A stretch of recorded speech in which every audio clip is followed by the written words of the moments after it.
ይግቡ። በ45000 ካሬ ሜትር ላይ ወደ ተንጣለለው የፊሶን ሪል ስቴት እንኳን ደህና መጣችሁ። ቤቶቻችን ተጠናቀዋል። ይምጡና ይረከቡ። በተንጣለለው የፊሶን መንደር ታውን ሃውስ፣ ቪላና አፓርትመንት እንደ ምርጫው አቅርበናል። ዘመናዊና ቅንጡ አፓርትመንቶቻችን ከባለ 1 እስከ ባለ 3 መኝታ ተሰናድተዋል። እርሶን ይጠብቃሉ። የከርሰ ምድር ውሃ፣ ለተለያዩ ፕሮግራሞች የሚሆን ሰፊ ቴራስ፣ 24 ሰዓት የማይቋረጥ ተጠባባቂ ጄኔሬተር፣ ሰፊና አስተማማኝ የመኪና ማቆሚያ፣ የደህንነት ካሜራ ጨምሮ ይሄ ቀረሽ የማይባል ዘመናዊና ቅንጡ አፓርትመንት። ምርጫው ቪላ ከሆነ ደግሞ የተሟላና በ340 ካሬ ሜትር ላይ ያረፈ በውስጡ 6 መኝታ ቤቶች፣ 7 መታጠቢያ ቤቶች፣ 2 ሳሎን፣ 1 ባህላዊና 1 ዘመናዊ ኩሽናዎችን በውስጡ ያቀፈ ቤትም አለን። ታውን ሃውስስ ቢሉ በፊሶን መንደር ምን ጠፍቶ 5 መኝታ ቤት፣ 6 መታጠቢያ ቤትን፣ 1 ባህላዊና 1 ዘመናዊ ኩሽና አካቶ በ190 ካሬ ላይ ያረፈ 2 መኪና ማቆም የሚያስችል ሰፊ ግቢ ያለው የፊሶን መንደር። ይምጡ፣ ዛሬውኑ የቤት ባለቤት ይሆኑ። በ0952 78 78 78 ወይም በ0952 79 79 79 ላይ ሃሎ ይበሉን። ፊሶን ሪል ስቴት የርሶ።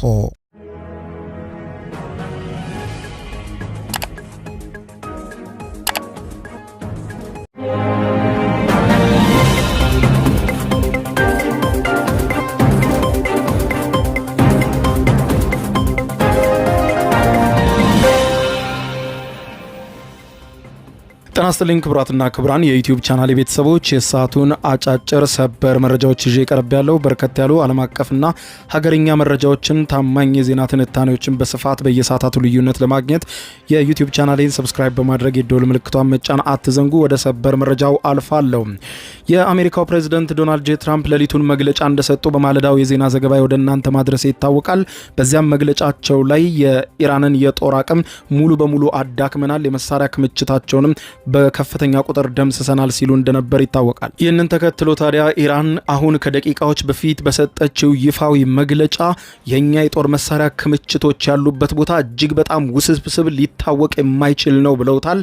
ይህንን እውነታ ማረጋገጥ የምትችሉ በየጊዜው ኢራንን አዳክመናታል ቢሉም እኛ ግን መተኮሳችንን አላቋረጥንም፣ እውነታውን ተመልከቱ ብለዋል።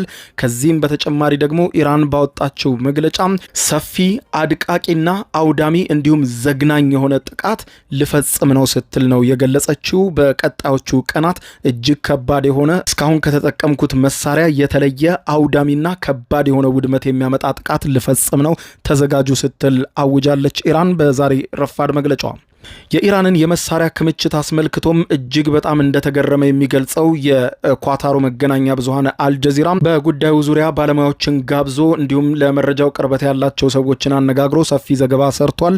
ለመሆኑ ይህ ሁሉ ከፍተኛ የሆነ ጥቃት እየደረሰባት የኢራን አቅም ያልተዳከመው ለምንድን ነው ሲል ጠይቋል። በጉዳዩ ዙሪያ ያነጋገራቸውን ባለሙያዎች ምን አሉ? በዝርዝር የምታደምጡት መረጃ ነው። በሌላ በኩል በጦርነቱ ፈተና ውስጥ የገባቸው የተባበሩት አረብ ኤምሬትስም በሀገሯ ያሉ ቢዝነሶችን ለመደገፍ ስትል አዲስ ሕግ አውጥታለች። የምታደምጡት ሌላኛው መረጃ ይሆናል። በሌላ በኩል ተንታኞች አሜሪካ ኢራንና እስራኤል በተወጠሩበት መካከለኛው ምስራቅን ባስጨነቀው ጦርነት አንድ የጦርነቱ አሸናፊ ግን አለች ሲል ይህችን ሀገር ይጠቅሳታል።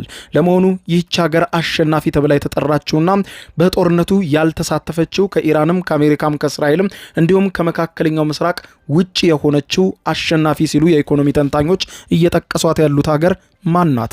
ለምንድን ነው በዚህ ጦርነት ባልተሳተፈችበት ጦርነት አሸናፊ የሆነችው? በዝርዝር የምታደምጡት መረጃ ይሆናል። እስከ ፍጻሜ ቆዩ። ዝርዝሩን አድምጡ ግብዣይ ነው። ወደ መረጃዎቹ አለፍኩ። አብረን ዝርዝሩን እንከታተለው። በመካከለኛው ምስራቅ እየተካሄደ ያለው ጦርነት በርካታ አዳዲስ ነገሮችን እያስከተለም ቀጥሏል። የአሜሪካው ፕሬዝዳንት ዶናልድ ጄ ትራምፕ ለህዝባቸው ሌሊቱን ሰጥተውት በነበረው መግለጫ የኢራንን ወታደራዊ አቅሞች ሙሉ በሙሉ አውድመናል፣ የመሳሪያ ክምችታቸውንም መተነዋል በማለት መናገራቸውን በማለዳው የዜና ዘገባ ወደ እናንተ ማድረስ አይዘነጋም። ይህንን የትራምፕን መግለጫ ተከትሎም የኢራን ጦር ቃል አቀባይ የዋሽንግተን ትርክት ሙሉ በሙሉ የተሳሳተ ሲሉ ውድቅ አድርገውታል። እስካሁን የነበረው ጦርነት ገና የዜና መግቢያው ነው በማለት የገለጹት ሲሆን እጅግ ጠንካራና ዘግናኝ የሆነ ጥቃት ለመፈጸም ኢራን ዳር ላይ ናት ሲሉ ገልጸዋል። ከኢራን አብዮታዊ ዘብ ጋር የጠበቀ ቅርበትና ግንኙነት ያለው ታስኒም የዜና ወኪል ይዞት በወጣው ሰፊ የኢራን አብዮታዊ ዘብ መግለጫ የኢራን ጦር ቃል አቀባይ አሜሪካና እስራኤል እስካሁን ጥቃት ሲፈጽሙባቸው የነበሩ ኢላማዎች እጅግ ትንንሽና ስትራቴጂካዊ ግዝፈት ለኢራን የሌላቸው ቦታዎች ላይ ነው ሲመቱን የነበረው ብለዋል። ቃል አቀባዩ ይህንን በማሳሰብ ኢራን በቀናት ውስጥ አድቃቂ፣ ሰፊና አውዳሚ፣ ዘግናኝ በሚሉ 4 ቃላት የገለጹትን መጠነ ሰፊ ጥቃቶች በአሜሪካና በእስራኤል ላይ ለመፈጸም ዝግጅቷን እንዳጠናቀቀች ገልጸዋል። ከዚሁ ጋር ተያይዞ ታስኒም የተሰኘው የዜና ወኪል በመግለጫው እንዳለው ከሆነ አሜሪካና እስራኤል ስለ ኢራን ወታደራዊ አቅምና ስለ ሚሳኤል መሳሪያዎቿ ስብጥር አላቸው ተብሎ የሚታሰበው የስለላ መረጃ እጅግ ያልተሟላ የወረደ መሆኑን ልገልጽላችሁ እወዳለሁ ብለዋል። አክለውም በመግለጫቸው እስካሁን ድረስ አደቀቅናቸው፣ አጠፋናቸው እያሉ ነው። ታዲያ ለምን አልጠፋንም? የመተኮስ አቅማቸው ወድቋል ይሉናል። ነገር ግን ሁልጊዜም እየተኮስን ነው። አንድም ደቂቃ እንኳን ያለ ተኩስ አላቋረጥንም። ይህንን ዓለም እውነቱን እያየ ነው ብለዋል። የጠላት የስለላ መዋቅር በጣም የሚያሳዝን ነው በማለት ያሾፉት ቃል አቀባዩ ሲያክሉም የኢራን ከፍተኛ ወታደራዊ ምርትና የጦር መሳሪያ ማዕከላት የሚካሄደውና የሚገኘው ጭራሹኑ እናንተ ማለትም አሜሪካና እስራኤል በማታውቁት ኢራን ብቻ በምታውቀው ልዩ ቦታ ላይ ነው ሲሉ የሀገሪቱን የከርሰ ምድርና የሚስጥር ወታደራዊ አቅም እጅግ ጥልቅና የማትገምቱት ነው ሲሉ ተናግረዋል። የኢራኑ ቃል አቀባይ አክለውም የፕሬዝደንት ትራምፕ አብዛኛውን የኢራንን የጦር መሳሪያ ክምችት ደምስሰናል የሚለውን ንግግር በማጣጣል የኢራን ጦር ቃል አቀባይ አሜሪካና እስራኤል ለቀሰቀሱትና ለጀመሩት ትንኮሳና ጥቃት እጅግ ከባድ ዋጋ መክፈል አለባቸው፣ እያስከፈልናቸው ነው። ነገር ግን እጅግ አድቃቂውና ዘግናኙ ጥቃት ግን እየመጣባችሁ ነው ማለት ነው የምፈልገው ብለዋል። ይህ በዚህ እንዳለ የኢራን ወታደራዊ አቅም በርካቶችን እያነጋገረ ሲሆን በጉዳዩ ዙሪያ በርካታ ባለሙያዎችን አነጋግሮ አልጀዚራ ሰፊ ዘገባ ይዞ ወጥቷል። አልጀዚራ ስለ ኢራን የጦር አቅምና የጦር መሳሪያ ክምችቷን በተመለከተ ዜናውን የጀመረው ከኢራን የሚሰማው ዛቻ ባዶ ቃላት ብቻ አለመሆኑን ዓለም አቀፍ የጦርና የደህንነት ተንታኞች እያረጋገጡልኝ ነው ብለዋል። አልጀዚራ በታዋቂው የለንደን ኪንግስ ኮሌጅ ከፍተኛ ተመራማሪና ምሁር የሆኑት አንድሪያን ክሪግ ለአልጀዚራ ቴሌቪዥን በሰጡት ትንታኔ የዋሽንግተን መግለጫዎችና መሬት ላይ ያለው እውነታ በእጅጉ የሚቃረን ነው ሲሉ ይገልጹታል። አንድሪያስ ክሪግ እንዳብራሩት ከሆነ አሜሪካ ተቃራኒውን የፕሮፓጋንዳ ትርክት እያራመደች ነው በማለት ወቅሰው ከጥቃቶቹ በኋላ የተረፈው የኢራን ወታደራዊ አቅም አሁንም ድረስ እጅግ ጉልህና ከፍተኛ ጥቃት እያደረሰ ያለ ነው ብለውታል። አክለውም ኢራን አሁንም ቢሆን እጅግ የረቀቁና ዘመናዊ የሆኑ የጦር መሳሪያዎቿን በጥንቃቄ ጠብቃ ማቆየት መቻሏን እያየን ነው። በየሰዓታቱ ልዩነት መተኮሷን ቀጥላለች ብለዋል። አሜሪካኖች ኢራንን ሙሉ በሙሉ እንዳሽመደመዷት አድርገው ለሚያቀርቡት ሪፖርት ምላሽ የሰጡት ክሪግ ኢራናውያን ወደ አረብ ባህረ ሰላጤ ወይም ወደ እስራኤል ተወርዋሪ ሚሳይሎችና ድሮኖችን መተኮስ ወደማይችሉበት ደረጃ ደርሰዋል ብሎ ማሰብ ከእውነታው እጅግ መራቅ ነው። አንድ ጊዜ ብቻ ወደ መካከለኛው ምስራቅ ማየት፣ የዜና ዘገባዎችን መመልከት ነው። አሁንም መካከለኛው ምስራቅ በኢራን ሚሳይሎች እየዘነበበት ነው። ይህንን እውነታ መካድ አይቻልም ብለዋል። ሊባስ ብሎም በእስራኤልና በቀጠናው ያሉ የመከላከያ ስርዓቶች በጦርነቱ ቆይታ ምክንያት እየተዳከሙና እየተበላሹ መምጣታቸውንም እየሰማን ነው የሚሉት ተንታኙ ኢራን አሁን ላይ ኢላማዎቿን በይበልጥ እጅግ ትክክለኛ በሆነና በተረጋገጠ ጥራት የመምታት አቅም እንዳላት ተንታኙ ይናገራሉ። የጦርነቱ ሌላኛውና ዓለምን ያነጋገረ ያለው ትኩረት ማዕከል የሆርሙዝ ወሽመጥ ሲሆን ኢራን ይህንን የዓለም አቀፉን የነዳጅ መተላለፊያ የደም ስር የዘጋች ሲሆን አሜሪካ ይህንን መስመር በኃይል ለማስከፈት ያላት አቅም ውስን መሆኑም ተዘግቧል። እንደ አንድሪያስ ክሪግ ትንታኔ ከሆነ በዚህ የሆርሙዝ ወሽመጥ ቀውስ ዙሪያ አውሮፓና ዩናይትድ ኪንግደም አንድ ትልቅና መራራ እውነት ተገንዝበዋል። ይኸውም አሜሪካ ከዚህ በኋላ በዓለም አቀፍ ደረጃ አስተማማኝ አጋራቸው ልትሆን አትችልም የሚል ጥርጣሬ ውስጥ ገብተዋል ብለዋል።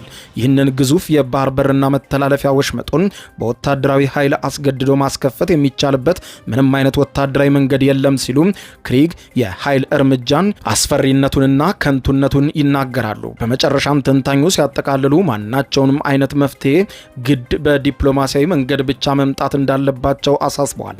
ይህ የዲፕሎማሲ መፍትሄ ከአሜሪካኖች ጋር አሊያም ያለ አሜሪካኖች ተሳትፎ መከናወን ያለበት የግድ ጉዳይ ነው በማለት የዓለም አቀፉ ማህበረሰብ መጻኢ አቅጣጫ ከአሜሪካ ፍላጎት ውጪ ሊሆን የሚችልበት እድል እንደተከፈተ አመላካች መሆኑን ገልጸው ሁኔታው በአጠቃላይ ለአሜሪካ ጥሩ የሆነ አይመስልም ሲሉ ገልጸዋል። በሌላ በኩል በመካከለኛው ምስራቅ ግጭት በእጅጉ እየተፈተነች ያለችው የተባበሩት አረብ ኤሚሬትስ የምትወስዳቸውን እርምጃዎች አሁንም ማጠናከራ ቀጥላለች። አሜሪካና እስራኤል በጋራ በመሆን ኢራንን በማጥቃት በመካከለኛው ምስራቅ ጦርነት ከተቀሰቀሰ በኋላ ለሀገራቱ ጥቃት ያጸፋ ምላሽ ለመስጠት በእስራኤል ላይ ከምትፈጽመው ጥቃት ባሻገር በቀጠናው የሚገኙ የአሜሪካ አጋር ናቸው ባለቻቸው የባህረ ሰላጤው ሀገራት ላይ ኢራን ጥቃት ማድረሷን መቀጠሏ የሚታወስ ሲሆን በኢራን ጥቃት ሳቢያ የደህንነት ስጋት ላይ የወደቁት ከፍተኛ የኢኮኖሚ ቀውስ እየደረሰባቸው ከሚገኙ የቀጠናው የገልፍ ሀገራት መካከል ዋና የተባበሩት አረብ ኤሚሬትስ ናት። በሀገሪቱ የሚገኙ የአሜሪካ ወታደራዊ መሰረተ ልማቶችን ከመምታትም ባሻገር በንግድ እንቅስቃሴና በቱሪዝም ዘርፍ ከፍተኛ ጫና እንዲደርስ ማድረጓን እንዲሁም ከፍተኛ የነዳጅ ዝውውር የሚደረግበት የሆርሙዝ ወሽመጥ አቅራቢያ የምትገኘው ኢራን ሆርሙዝን ለአሜሪካና እስራኤል እንዲሁም አጋሮቻቸው ለሆኑ ሀገራት ዝግ ማድረጓን ተከትሎ በዓለም አቀፍ ደረጃ የተከሰተው የነዳጅ አቅርቦት ዋጋ ቀውስ እንዲሁም አምራች ለሆኑት ሀገራትም ነዳጅ በተፈለገው መጠን መላክ ያለመቻል ገደብ የፈጠረውን ጫና ታሳቢ በማድረግ መንግስት ከ270 ሚሊዮን የአሜሪካን ዶላር በላይ የድጋፍ በጀት መመደቡንም አስታውቋል። በቀጠናው በቀጠለው ጦርነት የቢዝነስ ባለቤቶችና ሌሎችም ተቋማት እንዳይሸሿት በመማጸን ላይ የምትገኘው የተባበሩት አረብ ኤሚሬትስ በርከት ያሉ ሚሊዮን ዶላሮችን በመበጀት ለማገገሚያ በሚል ለእያንዳንዱ ቢዝነሶች ለማከፋፈል እንዳቀደችም ተመልክቷል። በተለይም ደግሞ በጦርነቱ ሳቢያ የንግድ እንቅስቃሴያቸው ላይ ጉዳት ለደረሰባቸው ቢዝነሶች ድጋፍና ማገገሚያ የሚሆን ገንዘብ መመደቡን የሀገሪቱ መንግስት ሚዲያ ያስታወቀ ሲሆን በመግለጫውም በአሁኑ ወቅትም የኢኮኖሚ ዘርፉን በተለይም በዚህ አስቸጋሪ ወቅት እየታገሉ እየሰሩ ለሚገኙ የንግድ ተቋማት፣ ኩባንያዎችና ግለሰቦች ድጋፍ የሚውል 272 ሚሊዮን የአሜሪካን ዶላር የሚሆን በጀት መመደቡን ጠቅሶ ይህ ውሳኔ መንግስት የረዥም ጊዜ እቅድና ምልከታ በመለየት ዱባይ ለዜጎቿ ብሎም ለነዋሪዎቿ ምቹ ሆና የምትቀጥልበትን ሁኔታ ለመስራት ገበያውንም ለማረጋጋት እየሰራ መሆኑን ገልጿል። በመካከለኛው ምስራቅ በቀጠለው ጦርነት ሳቢያ በዓለም አቀፍ ደረጃ እየታየ ካለው የኢኮኖሚ ቀውስ በተጨማሪ ግጭቱ በቀጠናው በሚገኙ እንደ ተባበሩት አረብ ኤሚሬትሶች ላሉ ሀገራት የኢኮኖሚያቸውን ከፍተኛ ድርሻ የሚወስዱት የንግድ፣ የቱሪዝም፣ ኢንቨስትመንትና የሎጂስቲክስ ዘርፎች ላይ ከፍተኛ ጫና ማሳደር መቀጠሉን ተከትሎ በአሁኑ ሰዓት ኢኮኖሚዋ ከፍተኛ ቅርቃር ውስጥ የገባው የተባበሩት አረብ ኤሚሬትስ ይህንን ሁኔታ ለማረጋጋት እየሞከረች እንደሆነ ተዘግቧል። ይህ በዚህ እንዳለ በመካከለኛው ምስራቅ የቀጠለው ጦርነት አሸናፊዋ ሀገር አሜሪካ አሊያም ኢራን ሳትሆን በተቃራኒው በዚህ ውጊያ ውስጥ ያልተሳተፈችው ቻይና የጦርነቱ አሸናፊ እንደምትሆን የዓለም ኢኮኖሚ ተንታኞች ገለጹ። በመካከለኛው ምስራቅ በቀጠለውና ከአንድ ወር በላይ በዘለቀው የአሜሪካ የእስራኤልና የኢራን ፍጥጫ አንድ በኩል አሜሪካና ኢራን እየተዋጉ ሲሆን በሌላ በኩል ደግሞ በአሜሪካና ቻይና መካከል የተገባ ተዘዋዋሪ የማይታይ የንግድ ጦርነት መሆኑ የተነገረ ሲሆን ይህም ደግሞ አሜሪካ የቻይናን የነዳጅ ምርቶች አቅርቦት እንዲሁም ቻይና በመካከለኛው ምስራቅ ያላትን ተጽዕኖ ለማበላሸት የቀሰቀሰችው ጦርነት እንደሚሆን የሚገልጹት ተንታኞች ቻይና ከመካከለኛው ምስራቅ ሀገራት በሆርሙዝ ሰርጥ በኩል 5.4 ሚሊዮን በርሜል ነዳጅ በየቀኑ ገዝታ ስታስገባና ስታከማች የኖረች ሲሆን ይህም ከሩሲያ ከምታገኘው ከእጥፍ በላይ መሆኑን በማንሳት ቻይና ከኢራን ብቻ በልዩ ስምምነት ከዓለም ገበያ ባነሰ ዋጋ የፍላጎቷን 13 በመቶ ነዳጅ እንደምታስገባ በማንሳት ከ5 ዓመታት በፊትም በቻይናና ኢራን መካከል የተፈረመውን የ25 ዓመት የትብብር ስምምነት ቻይና የ400 ሚሊዮን የአሜሪካን ዶላር የዋጋ ግምት ያለው የነዳጅ ምርት ከገበያው ባነሰ ዋጋ በዚህ ጊዜ ውስጥ ከኢራን ገዝታ እንድታስገባና በምላሹም በኢራን የኢንቨስትመንትና የደህንነት ትብብር ላይ እንድትሳተፍ የሚያደርጋት ሲሆን ይህን ትብብር እንዲሁም የቻይናን የነዳጅ አቅርቦት እንቅስቃሴ ታሳቢ በማድረግ ቻይና በሆርሙዝ ወሽመጥ መዘጋት ተጎጂ ስለምትሆን ወደ ጦርነቱ ተስባ ትገባለች የሚል ግምት አስቀድሞ ቢሰጥም ቻይና ግን ሁኔታውን ከዳር ሆና መመልከት መምረጧን ከኢራንም ሆነ ከአሜሪካ ጎን ሳትሰለፍ መቅረቷ ተመልክቷል። ይህንኑ በሚመለከት የአሜሪካው ፕሬዝደንት ዶናልድ ጄ ትራምፕ ይህ ጦርነት የነ ቻይና ጭምር ነው ሲሉ የሆርሙዝ ወሽመጥ ላይ አሜሪካና እስራኤል እንዲሁም አጋሮቻቸው እንዳያልፉ የጣለችውን ክልከላ ለመስበር ቢሳተፉ ይሻላቸዋል ማለታቸው የሚታወስ ሲሆን በእኛ በኩል ጥሩ ቀጥለናል ሲሉ ቻይናን ጨምሮ ሌሎች ሀገራትም በዚህ ጦርነት ውስጥ ተሳታፊ ቢሆኑ ጥሩ ነበረ። ቻይና በዚህ የሆርሙዝ መተላለፊያ 90 በመቶ የኃይል ምንጯ ሲተላለፍ ጃፓን ደግሞ 95 በመቶ ሲሉ እነዚህ ሀገራት ተሳታፊ መሆን ነበረባቸው ማለታቸውን የሚያስታውሰው የፔተርሰን የኢኮኖሚክስ ተቋም ባወጣው መረጃ ቻይና እና ሩሲያ በዚህ ጦርነት ይበልጥ ተስበው ሊገቡ እንደሚችሉ ቢገመትም እነርሱ ግን ዳር ሆኖ መመልከትን መምረጣቸውን ጠቅሶ ይህም በሂደት ተጠቃሚ የሚያደርጋቸው የተጠና ስትራቴጂካዊ ውሳኔ ነው ሲል ቻይና በሆርሙዝ መዘጋት ተቆጥታም በጦርነቱ ተስባ ከመግባት ይልቅ በዲፕሎማሲያዊ መንገድ ከኢራን ጋር በመደራደር የነዳጅ ጫኝ መርከቦቿን በሆርሙዝ በኩል እንዲያልፉ ማድረግ መቻሏን በማንሳት በጦርነቱ የመጀመሪያው ሳምንት ብቻ 11 ሚሊዮን በርሜል ነዳጅ የጫኑ የቻይና መርከቦችን ማለፍ መቻላቸውን ቻይና መጣው ሲል ለነበረው ጦርነት ጫና ቀድማ ስትዘጋጅ መቆየቷም ተጠቁሟል። በአሜሪካና እስራኤል እንዲሁም ኢራን መካከል የተቀሰቀሰው ጦርነት መጀመር አስቀድማ የገመተችው ቻይና ባለፈው ጥርና የካቲት ወር ላይ አስቀድማ በገፍ ያስገባችው የነዳጅ ክምችት ከቀደመው ጊዜ በ16 በመቶ ጭማሪ እንደነበረው የተገለጸ ሲሆን ሩሲያን ብቻ ተጨማሪ 300 ሺህ በርሜል ነዳጅ ለቻይና በዚህ መልክ ስትሸጥላት መቆየቷም ተመልክቷል። በቀን ከሩሲያ ወደ ቻይና ሲላክ የነበረው የነዳጅ ምርትም 2.1 ሚሊዮን በርሜል በቀን አድርሶት እንደነበረ ያስታውሰው ተቋሙ በዚህ መንገድ ቻይና ያላትን ግዙፍ የክፉ ቀን መጠባበቂያ ማከማቸቷን በመጠቀም የ4 ወር ገደማ የነዳጅ ፍላጎቷን የሚሸፍን ከ1.3 እስከ 1.4 ቢሊዮን በርሜል ነዳጅ ማከማቸቷን ጠቅሶ ይህንን አስቸጋሪ ጊዜ ያለምንም ችግር እንድታልፍ እንደሚያስችላት ተጠቅሷል። በጦርነቱ ሳቢያም አሁን በቻይና ምንም አይነት የኑሮ ውድነትም ሆነ የነዳጅ ጭማሪ የሌለ ሲሆን በተመሳሳይ በአሜሪካ ግን ነዳጅ እጥፍ በሚባል መልኩ እየጨመረ ቀጥሏል። ቻይና በጦርነቱ ተጎጂ እንዳትሆን ከወሰደችው እርምጃ ጎን ለጎን ከጦርነቱ እንዴት ማትረፍ እንደምትችልም በደንብ እንደተዘጋጀችበት ሲገለጽ በአሜሪካም በእስራኤልና ኢራን ጦርነት ዓለም ሲታመስ በዓለም 1/5ኛውን የነዳጅ ዝውውር የሚሸፍነው የሆርሙዝ ወሽመጥ ሲዘጋ የዘመናት የአሜሪካ አጋር የሆኑት የአውሮፓ ሀገራት ከፕሬዝደንት ትራምፕ ጋር እሰጥ አገባ ውስጥ ሲገቡ አሜሪካና እስራኤል በአንድ በኩል ኢራን ደግሞ በሌላ ጎን ሆነው አንዳቸው በሌላኛቸው እንዲሁም በቀጠናው ሀገራት ላይ የአየር ጥቃቶችን ሲፈጽሙ አንድ ሀገር አንድም ወታደር ሳታሰልፍና አንድም ጥይት ሳትተኩስ ጦርነቱን ለማሸነፍ እየተዘጋጀች ሲሆን ይህችም ሀገር ቻይና መሆኗን መገናኛ ብዙሃን ይጽፋሉ። በዓለም ዙሪያ በዚህ ወቅት ከሚደረገው ጦርነት ከሚበሩት የጦር ጀቶችና ድሮኖች ሚሳይሎችም ጀርባ ያለው ወሳኝ ቁሶችን ከኮባልት ብረትና ከቦሮን ጋር በመቀላቀል የሚሰራው ማግኔት መሆኑን በሚጠቁመው ተቋም እነዚህ ወሳኝ የምድር ማዕድናት 70 በመቶ ድርሻ በቻይና ብቻ የተያዙ ሲሆን ቻይና ለጦርነቱ ግብዓት የሚሆኑ መሳሪያዎችን እያዘጋጀች በፍጥነት ለገበያ በማቅረብ ተከናለች ብለዋል። ይህንንም ጉዳይ ሲያስረዱ አሜሪካ መሳሪያ ለማምረት የምትጠቀምበትን ጥሬ ዕቃ በገፍ ከቻይና እየገዛች መሆኑ የተነገረ ሲሆን በጦርነቱ ሳትሳተፍ ኢኮኖሚያዊ ምንም ጉዳት ሳይደርስበት ይበልጥ ጦርነቱ ከፍተኛ ገበያ እንዳደራላትም አመልክቷል።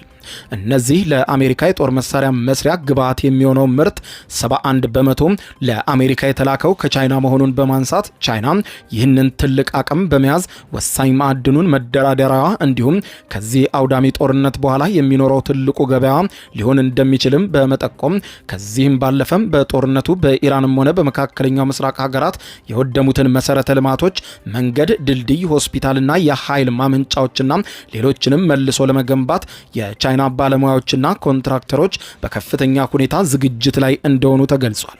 ቻይና ኮንትራክተሮቿ የሥራ ተቋራጮቿ በአስቸኳይ ዝግጁ እንዲሆኑና በጦርነት በወደሙ አካባቢዎች ላይ በመካከለኛው ምስራቅ ገበያ እንደሚደራላቸውም ተገልጾላቸዋል። ይህንን ተከትሎም ተንታኞች እንደሚስማሙት ከሆነ በዚህ ጦርነት አሸናፊ እስራኤልም አሜሪካም ኢራንም አይደሉም። የጦርነቱ አሸናፊ ዋነኛዋ ቻይና ናት ይላሉ።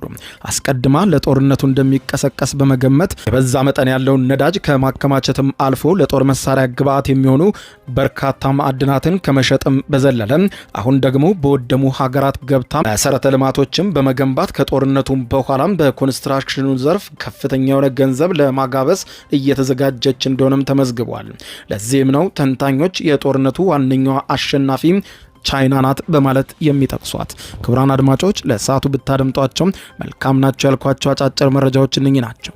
ከሰዓታት በኋላም በሌላ መረጃ ተመልሰን እስከምንገናኝ በያለንበት የዓለም ዳር ቸር እንቆይ።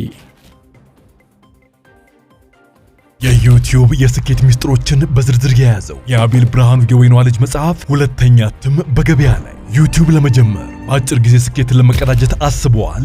ዩቲዩብ ብጀምር ስንት ብር አገኝ ይሆን ብሎ አስበዋል? እንግዲያውስ በዩቲዩብ 2 የወርቅ 3 የብር ሽልማቶችን ያገኘው የአቤል ብርሃኑ የወይኗ ልጅ የዩቲዩብ ሚስጥሮች መጽሐፍ በዝርዝር ሁሉንም ያብራራሉታል። ዛሬውኑ ገዝተው ህልሞን እውን የሚያደርጉበትን የዩቲዩብ የስኬት መንገድ ይጀምሩ። በሀገር ቤት አከፋፋይ አዲስ አበባ ሜክሲኮ ኮሜርስ መጽሐፍት መደብር።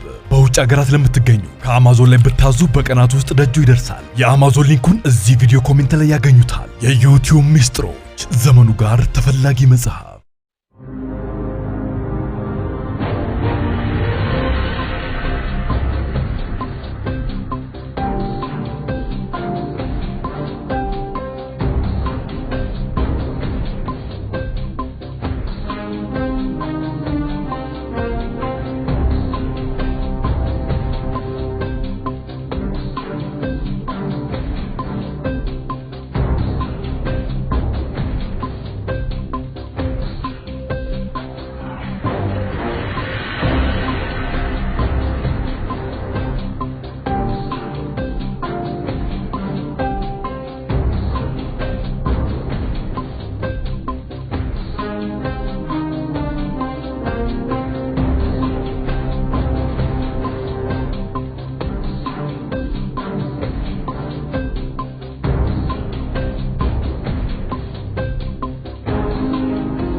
ይግቡ በ45000 ካሬ ሜትር ላይ ወደ ተንጣለለው የፊሶን ሪል ስቴት እንኳን ደህና መጣችሁ። ቤቶቻችን ተጠናቀዋል። ይምጡና ይረከቡ። በተንጣለለው የፊሶን መንደር ታውን ሃውስ፣ ቪላና አፓርትመንት እንደ ምርጫው አቅርበናል። ዘመናዊና ቅንጡ አፓርትመንቶቻችን ከባለ 1 እስከ ባለ 3 መኝታ ተሰናድተዋል። እርሶን ይጠብቃሉ። የከርሰ ምድር ውሃ፣ ለተለያዩ ፕሮግራሞች የሚሆን ሰፊ ቴራስ፣ 24 ሰዓት የማይቋረጥ ተጠባባቂ ጄኔሬተር፣ ሰፊና አስተማማኝ የመኪና ማቆሚያ፣ የደህንነት ካሜራ ጨምሮ ይሄ ቀረሽ የማይባል ዘመናዊና ቅንጡ አፓርትመንት። ምርጫው ቪላ ከሆነ ደግሞ የተሟላና በ340 ካሬ ሜትር ላይ ያረፈ በውስጡ 6 መኝታ ቤቶች፣ 7 መታጠቢያ ቤቶች፣ 2 ሳሎን፣ 1 ባህላዊና 1 ዘመናዊ ኩሽናዎችን በውስጡ ያቀፈ ቤትም አለን። ታውን ሃውስስ ቢሉ በፊሶን መንደር ምን ጠፍቶ 5 መኝታ ቤት፣ 6 መታጠቢያ ቤትን፣ 1 ባህላዊና 1 ዘመናዊ ኩሽና አካቶ በ190 ካሬ ላይ ያረፈ 2 መኪና ማቆም የሚያስችል ሰፊ ግቢ ያለው የፊሶን መንደር። ይምጡ፣ ዛሬውኑ የቤት ባለቤት ይሆኑ። በ0952 78 78 78 ወይም በ0952 79 79 79 ላይ ሃሎ ይበሉን። ፊሶን ሪል ስቴት የርሶ